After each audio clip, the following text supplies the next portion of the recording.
All right, what's going on, guys? So I wanted to discuss the middleweight division. All right, before I head out, I wanted to make a video on it.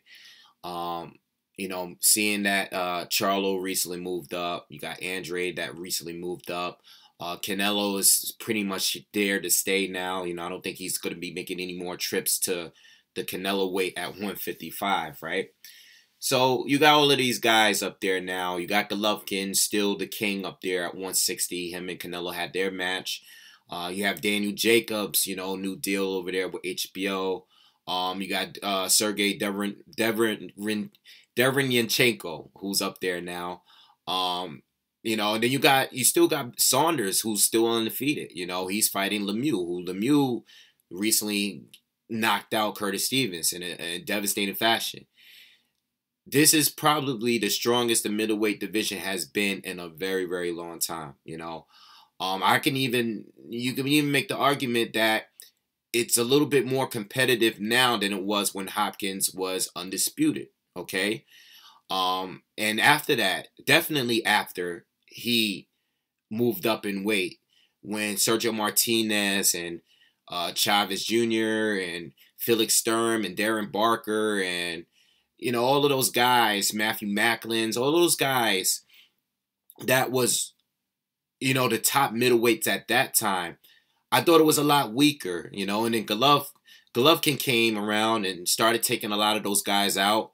We saw what happened with Sergio Martinez, and he finally got in the ring with Chavez, and, Chavez ended up moving up. Sergio Martinez ended up, he started falling off. He started barely escaping fights, like with, what's it called? Like with Martin Murray and stuff like that. So it was a weak time for the middleweight division. And when Golovkin started moving up and started fighting some of the better fighters in the middleweight division, at that time, that wasn't that many great fighters. A lot of the better fighters was down in 154 or in 147 or in 147, and a lot of the better fighters moving up were at 168 and at 175. So a lot of people that criticized Golovkin over the years said that he didn't fight anyone. They didn't give him much credit for beating guys like Martin Murray and Curtis Stevens and stuff like that, Matthew Macklin and stuff like that. So right now, when you look at this list here, and you look at, some of the other guys like Martin Murray still around. You still got Andy Lee still around. Right now, it's so competitive, and when I think about everybody that's there right now, that's on top, all those guys I just named, I can't see any of them beating everyone at the division. I can't see it. I know Golovkin is still undefeated, but I can't see him beating everybody on this list. He is, 35 at this point. I believe he's going to be 36 next year. Correct me if I'm wrong. He's getting up there in age, and not only that, but he's fighting better fighters consistently now. You got Canelo, who is still young, still fresh. Very experienced, and he's grown. He's gotten bigger. And he's gotten better, a better boxer. He's much more experienced and skilled now, in my opinion. But then you got guys like Daniel Jacobs, who he seemed to improve, and he seemed to be one of the bigger middleweights that's actually very, very talented now. Then you got Jamal Charlo, who's still undefeated. That is another guy that people think can beat all of these guys. There's people that are already saying that Charlo can beat all of these guys. And then you have Andre, another fighter that people think can beat all of these guys. It's crazy right now. Saunders and Lemieux. Real quick on that fight, I don't know where I'm going with that fight. I don't know where I'm going. I've seen Lemieux lose to guys that outboxed him, and then Saunders, he has bad conditioning. He hasn't looked that great neither in some of his recent fights. I wasn't as impressed with the Monroe Jr. fight. Monroe Jr. fought like shit, and it was an easy win for Saunders. I was impressed early against Lee, Andy Lee, when they fought. But, Andy Lee did come back in that fight. He did come back strong and finish strong. And against Eubank Jr. is another fight where I thought Saunders was clearly winning, and Eubank Jr. came back.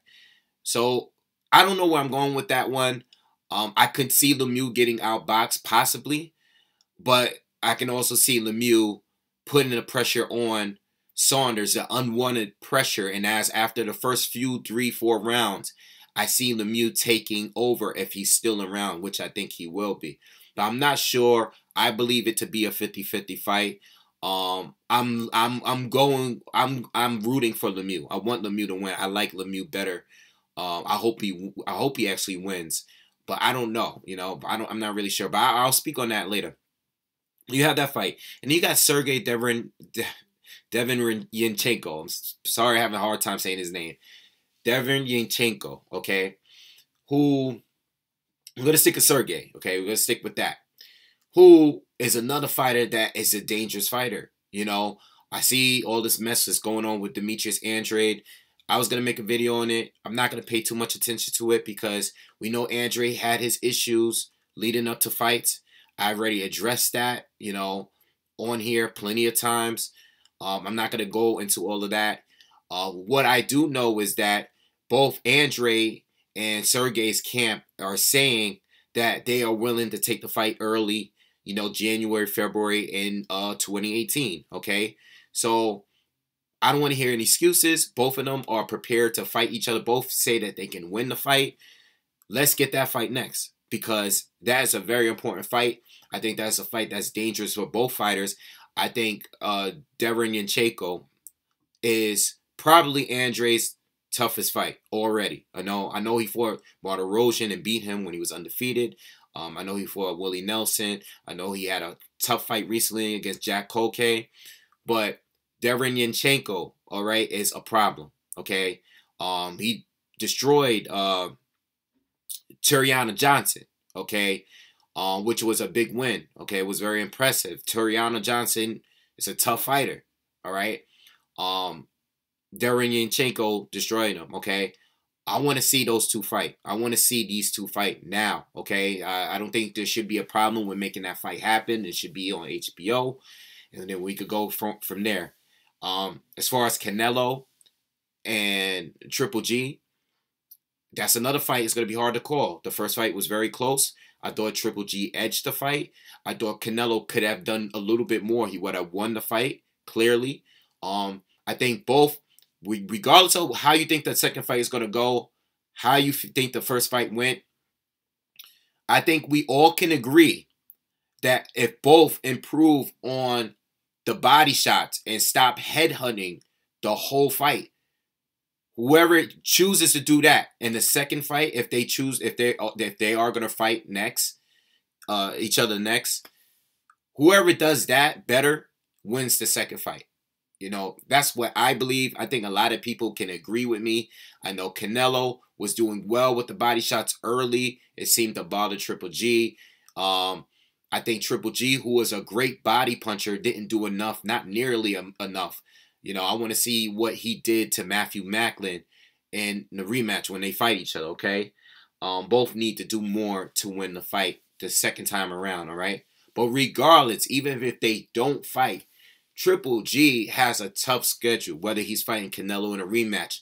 Tough fight. Canelo has already taken Triple G's big shots, ate those punches, all right? Triple G has crazy mandatories. They're all dangerous for him. Whether he's fighting Charlo, whether he's fighting Devinyanchenko, whether he's fighting whoever else is up there that's on his list. He has 3 belts. Nothing but tough mandatories for him. He's going to have a tough time fighting whoever he chooses to fight. It's no easy fights from here. Whether he has, to me personally, the easiest fight he has on his schedule, in my opinion, is the winner of Saunders and Lemieux. Even if he even gets that fight, he may not even get that fight because Canelo may get that fight before he does. But he doesn't have any easy fights at this point on his plate right now. It's all tough fights from here on. It started with Kell Brook. Even though he was a welterweight, it's still a tough fight. Daniel Jacobs was a tough fight. Canelo was a tough fight. The Canelo rematch is going to be a tough fight. Jamal Charlo is going to be a tough fight. If he has a rematch with Jacobs, it's going to be a tough fight. If he fights Darren Yanchenko, that's going to be a tough fight. All of these fights are tough. I think even Andrade is one of his mandatories or something. It's crazy. So Golovkin, who is aging, is more vulnerable now, more than ever right now, you know? How many shots are you going to take? How many big fights are you going to win in a row? That's very, very tough to do. All right. So I don't know. You know, all good fights could be made.